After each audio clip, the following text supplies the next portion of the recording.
재테크 업계에서는요, 이런 이야기가 있습니다. 아줌마들이 증권 창구에 몰리면 버블이다. 그리고 젊은 사람들이 아파트 투자에 몰리면 이건 역시 버블이란 이야기죠. 실제 작년에 2030 세대가 아파트 투자에 적극 몰렸고요. 특히 그 비중도 사상 최고치를 기록했습니다. 하지만 상황이 반전됐습니다. 영상 전에 구독으로 부자 되시기 바랍니다. 2030 세대는요, 특징이 있습니다. 탄탄한 근로소득이 있고 미래에 소득이 더 늘어난다는 거죠. 반면에 소득은 꾸준히 있는데 자산이 적다는 겁니다. 그래서 2030 세대가 자산에 투자할 때는요, 대출에 의존할 수밖에 없다는 겁니다. 그래서 2030 세대는 일반적으로 예금과 적금을 선호해요. 여러분도 아시겠지만 2030 세대는 아파트 주요 매수 계층이 아닙니다. 왜냐면은 실소유 목적으로 아파트 살는 사람들 대부분 결혼 10년차 전후에 많이 있거든요. 자녀가 태어나면서 아파트 거주 필요성을 강하게 느껴요. 그리고 자녀가 커가면서 교육 환경까지 감안해가지고 주거 지역을 선택하고, 야, 이 지역은 살기가 좋기 때문에 내가 무리해서라도 매수를 해야겠다, 이런 생각이 들 때 그때 매수를 하는데, 그게 보통 결혼 10년차라는 거죠. 또한 어느 정도 보유 자산을 늘린 상황에서 매수 결정을 하기 때문에 아무래도 신혼부부가 주택 매수에 나서기는 쉽지 않다는 거죠. 자, 또한 2030 세대가 아파트라는 상품을 투자하기에는 얘가 덩치가 너무 커요. 갭 투자를 위한 종잣돈 규모가 너무 크다 보니까 이게 결국 막대한 신용대출을 필요로 합니다. 근데 2030 세대는 대출에 대한 거부감이 커요. 그래서 일반적으로 2030 세대의 재테크에 갭 투자는 포함이 안 돼 있습니다. 그래서 2030 세대가 아파트 매수 비중에 차지하는 비율은요, 전국적으로 한 25% 내외가 돼요. 그래서 2019년 상반기 서울 아파트의 2030 세대 30대 이하의 매수 비중을 보면 25.7%를 차지하게 됩니다. 그런데 얘가 작년 1월 달에 44.7%까지 껑충 뛰어 올라가요. 이게 역대 최대 비율로 치솟았다는 겁니다. 자, 2030 세대의 매수세가 크게 증가한 이유는 무엇일까요? 0.5%의 초저금리 때문에 그렇습니다. 더 정확하게는 1%도 안 되는 정기예금 때문에 그렇다는 거죠. 아까 2030 세대는 일반적으로 자산이 적고 소득이 있다 보니까 이것을 잘 모아가는 과정에서 예금이나 적금 재테크를 활용한다고 했는데, 이렇게 0.5%란 초저금리가 나오자마자 2030 세대의 재테크 수단이 몰락을 해버렸다는 거죠. 솔직히 0.8% 예금금리 준다는 건요, 예금하지 말란 뜻이에요. 자, 그러다 보니까 주식과 부동산, 코인으로 2030 세대의 여유자금이 순식간에 몰렸습니다. 그래서 주식 투자 안 하면 바보란 얘기까지 들었죠. 코인도 많이 들어갔고요, 갭 투자자도 많이 들어왔습니다. 그런데 아시다시피 재테크에서는 이런 말이 있어요. 예금, 은행권 정기예금을 제외하고 모든 재테크는 고위험 상품이다라는 거죠. 실제 이미 주식이나 코인 시장에서는 큰 변동세가 나타났다는 부분이죠. 자, 어찌됐든 이 과정에서 부동산 가격이 급등할 수밖에 없어요. 전세나 매매 가격 동반 초급등세가 나타났습니다. 집값 정말로 많이 올랐어요.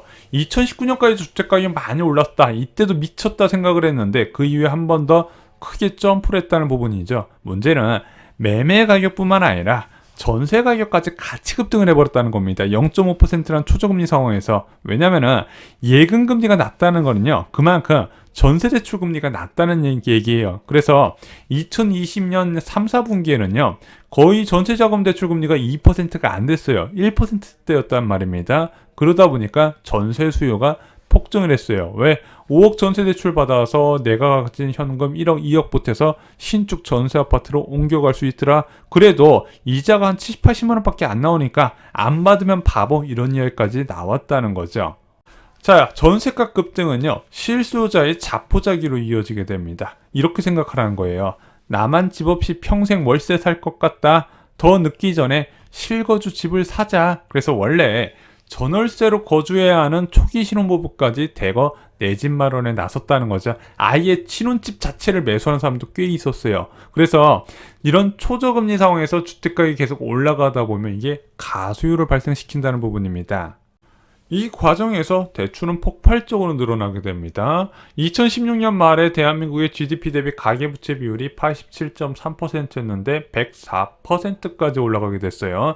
전 세계에서도 탑 수준으로 찍게 되는 부분이죠.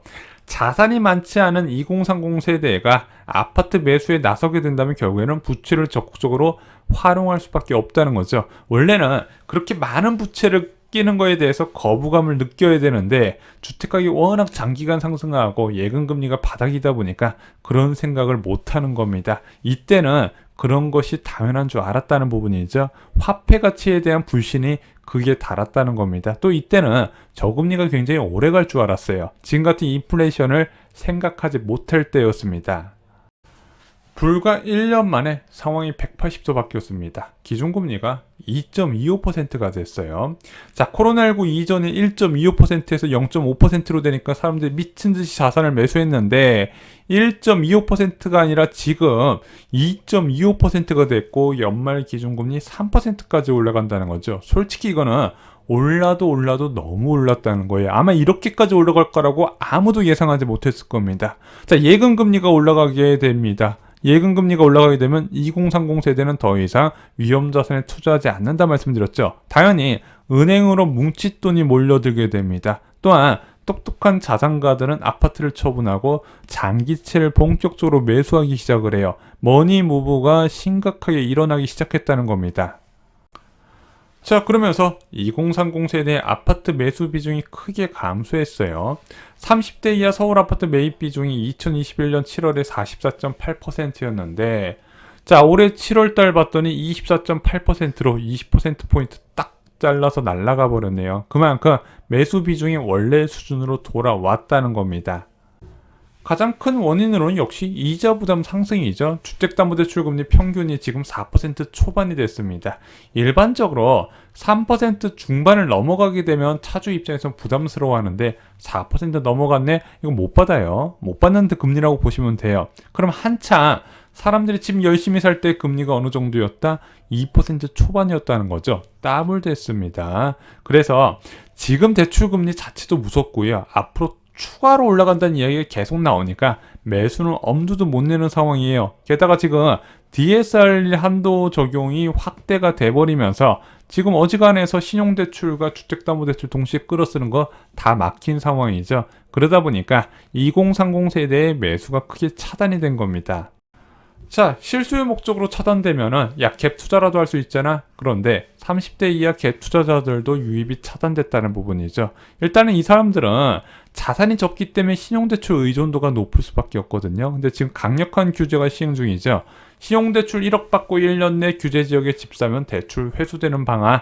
윤석열 정부에서도 이거 안 풀렸어요. 자, 그리고 투자자들은 뭘 보고 접근한다 말씀을 드렸죠? 전세 가격을 보고 접근한다 말씀드렸죠. 지금 전세 가격이 상승 추세다 하락 추세다 뚜렷한 하락 추세다. 그러다 보니까 투자자들이 접근을 못하는 거예요. 왜? 내가 갭 투자한 시점에 만기가 됐을 때 전세 가격 하락을 더욱더 크게 걱정을 한다는 부분이죠. 그러면은 이자 부담에 실수자도 접근 못하고 대출 규제에다가 전세값 하락에 투자자도 유입 안 되다 보니까 거래량이 뚝 떨어지고 가격은 계속 떨어지고 있다는 겁니다. 자, 문제는요. 30대 이하 투자자예요. 솔직히 실수요자는 문제가 안 돼요. 자, 실수요로 주택 구입한 사람, 이자 부담 올랐다고 가족이 살던 집 팔아가지고 전세로 옮기는 사람 거의 없어요. 그냥 내 운명이다 받아들이고요. 실제 주택을 구입한 사람들이 신용도가 높고요. 신용도 높은 사람들이 그래도 조금 적게 대출을 받은 편이에요. 대출 규제 때문에. 해외처럼 막 무식하게 70%, 80% 대출해 준 게 아니기 때문에 저는 그나마 이 실수요자들이 문제를 일으키지 않을 거라고 보는데 진짜 심각한 부분은 바로 투자자라는 거죠. 가장 높은 매매와 전세 시세에 매입을 했다는 거죠. 자, 이제 앞으로 역전산행이 벌어질 겁니다. 아직 언론 보도를 통해서 안 나오죠. 올해 12월 달부터 언론에서 도배가 될 겁니다. 역전산행은 무엇이냐면은 이렇게 비싼 가격에 전세를 놓은 사람들이 만기 시점에 이거보다 낮게 재계약을 해야 될 경우에 문제가 되는 거예요. 자, 그런데 이렇게 전세가 비쌌을 때는 코로나19 상황이고 예금금리가 0.8%밖에 안 돼요. 그럼 진짜 돈 많은 사람들은 이 전세금을 받아서 예금에 넣어놔서 이자 받는 것 대신 반전세나 월세를 선택했겠죠. 코로나19 이후에 전세를 놓는 경우는 차주 여유가 없다는 거예요. 전세금을 받아서 전부 다 매수에 넣었다는 부분이죠. 그러면은 전세값이 하락하게 되면 이 사람들은 어디서 자금 끌어올 곳이 없을 경우에 강한 매도 압력으로 작용될 수밖에 없다는 겁니다. 문제는 이럴 때 전세를 끼고 매수한 사람들 대부분 30대 이하가 많고 역전산의 피해자는 그 30대 이하가 된다는 거죠. 2030 세대 투자자 여전히 많은 사람들이 장부상 이익은 가능할 거예요. 내가 매수한 가격보다는 시세가 높을 거란 말입니다. 그런데 지금 그 추세가 빠르게 무너지고 있죠. 많은 단지들이 2021년 상승분을 반납을 하고 있습니다. 그리고 내년 1분기까지 2020년 상승분도 상당 부분 반납을 할 거예요. 그러면은 내가 매수했던 가격보다 떨어질 가능성도 있습니다. 그럼 이게 나는 안 팔고 계속 보유하면 되잖아. 그 시기를 버티면 괜찮은데 이것을 못 버티는 것이 저는 역전사례라고 말씀드렸죠. 그래서 안타까운 거예요. 몇몇 분들은요, 코로나19 과정에서 고가로 주택을 매수해준 2030 세대가 집값 급등의 원인이라고 이야기하지만 전 그렇게 생각하지는 않습니다. 이거는 역대급 낮은 기준금리가 만든 자연스러운 현상이라고 봐요. 유동성이 위험 자산으로 쏠릴 수밖에 없는 환경이 조성됐다는 거죠. 하지만 정말로 안타깝지만 2030 세대 투자자가 이번 긴축의 가장 큰 피해자가 될 가능성이 크다고 보여집니다. 현재 가장 똑똑한 내 집 마련 방법은요, 저는 긴축 상황에서 존재하는 로또 분양이라고 생각합니다. 이와 관련된 공급 정보와 당첨 꿀팁 저희가 쇼킹 부동산 투 청약가부에 총정리해 두었습니다. 앞으로 정말로 많이 쏟아지게 됩니다. 민간 택지, 공공 택지 다 쏟아질 거예요. 청약으로 인생이 달라질 수 있다는 거 잊지 마시고요. 이상으로 영상 마치겠습니다. 좋아요, 구독, 공유 꼭 부탁드립니다. 감사합니다.